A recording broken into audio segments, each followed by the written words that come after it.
Hi everyone, welcome to our presentation about pricing strategies, exploring inside the minds of Australian hotel revenue managers. And I'm Nin. In our team we have Bảo, Khang, Rishabh, Vinuja, and Chandler. So now let's move on to our introduction. First, Kang and I will talk about the background of our project, which we believe is too important. According to the World Travel Tourism Council, Australia tourism sector is now booming in 2025. It's contributed around $315 billion to the national economy and provided around 1.7 million jobs. One of the most important features in this sector is hotels. In this competitive market, getting the pricing decision right is essential, especially for some new hotels. For new small hotels, it helps them to attract new customers, gain the ability to recover their investment quickly. For big and old hotels, it also helps them to achieve long-term profitability, remain on the marketplace. However, hotel pricing in Australia is not that simple. Room prices vary depending on many different factors. For example, it depends on the location, it depends on customer rating, or even the number of available rooms. And currently, a well-known company in Melbourne plans to expand its occupancy into the hotel industry. It is scheduled to open very soon, so they contact us to prepare a pricing strategies. And to help them with an accurate and sufficient method, we collected and analyzed real data from many existing hotels from major Australian cities. Our goal was clear: to build a predictive model for average room price using many statistical tools to review exactly which factors have the strongest influence on pricing. Alright, as our goal is to record a multiple linear regression model for predicting average room price based on three predictors, as per the requirements of our client, Rishabh and I will now explain the methodology behind it. Due to our heavy workload, the questionnaire design and data collection were outsourced to a survey company. However, the raw data came back in four separate tables: price, location, hotel, and financial data. So our first task was to prepare the data for analysis. We followed six main steps. First, we imported the four tables and kept hotel ID in each so they could be merged correctly later. Then, we audited the data by checking for missing values, duplicate hotel IDs, invalid categories, and incorrect data types. Next, we cleaned the data. To do so, the data was firstly imported into Excel. Systematically, we inspected each cell, and in doing so, we found many major issues. Average room price had a dollar sign and dollars, which needed to be removed for the cell to be all numerical, and some values were abbreviated in certain columns, so for consistency we had to unabbreviate them. The occupancy rate also had some empty cells, so using the formula of rooms booked divided by rooms available, the cells were rectified. Operating cost also had the same issue as average room price, and it was quickly solved. The same issue also appears further down the line in revenue. Customer rating, which could only be between 1 and 5, had a value of 0.87. After discussions, we decided it would be best to round it up to 1 to ensure we still had 300 data points. Lastly, hotel ID was sorted from smallest to largest, as that was common practice. After that, we removed the duplicate hotel ID column from each table and we merged the data. Overall, this process ensured that the data was accurate, consistent, and ready for multiple linear regression and statistical analysis. Thank you, Venuja. Now we move on to statistical analysis. For the statistical analysis, we started with some descriptive statistics and data representations that are dependent on the type of variables. For quantitative variables, we use a Pearson correlation matrix to identify stronger linear relationships and to check for possible multicollinearity. For categorical variables, we used frequency tables, box plots, and the Kramers V association matrix, since the Pearson correlation is not suitable for categorical data. Finally, we built multiple linear regression models using 3 predictors at a time and compared them using the adjusted R-squared, the F-test, the coefficients, p-values, and the practical relevance to hotel pricing. I am now going to present the results obtained using Excel and R. Since our dataset consists of 9 quantitative variables, including the response variable, average room price, and 3 categorical variables, we have used 2 types of descriptive analysis. Firstly, the summary information like the mean, median, skewness, minimum and maximum, and so on, gives us an insight about the distribution of each variable. For example, we can clearly see that the response variable, being average room price, is positively skewed, ranging from $90 to $589 with a mode of 90.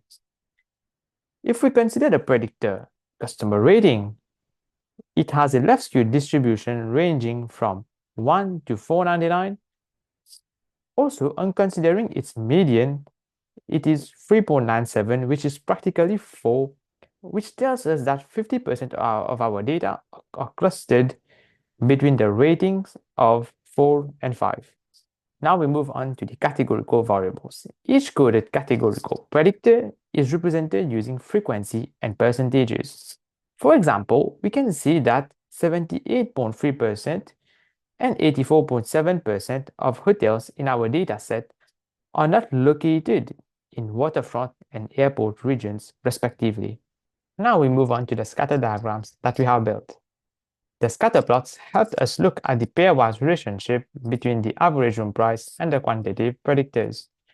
We observed that the relationship between the average room price and the predictors seemed to be reasonably linear with trends that supports the use of multiple linear regression.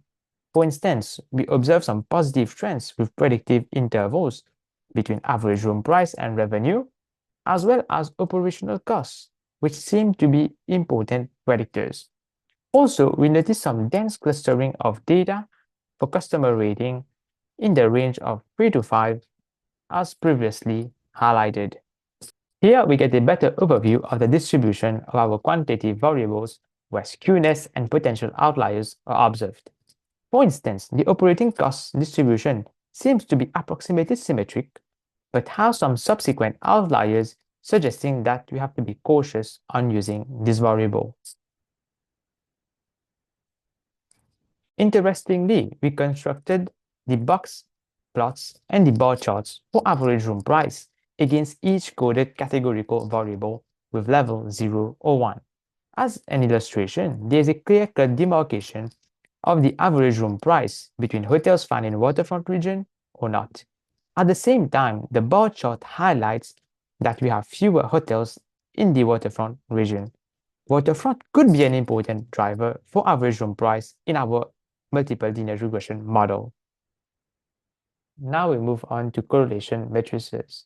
The Carl-Pearson correlation has been used to represent the strength of the relationship between pairs of quantitative variables, including the response variable. And the Kramers V association has been used to detect the strength of the association between the pairwise coded categorical variables. This has indeed revealed very high correlation between variables like rooms booked and rooms available, as well as perfect association between independent and chain categories. In fact, these may have serious implications such as multicollinearity if they're all used as predictors while developing our multiple linear regression models.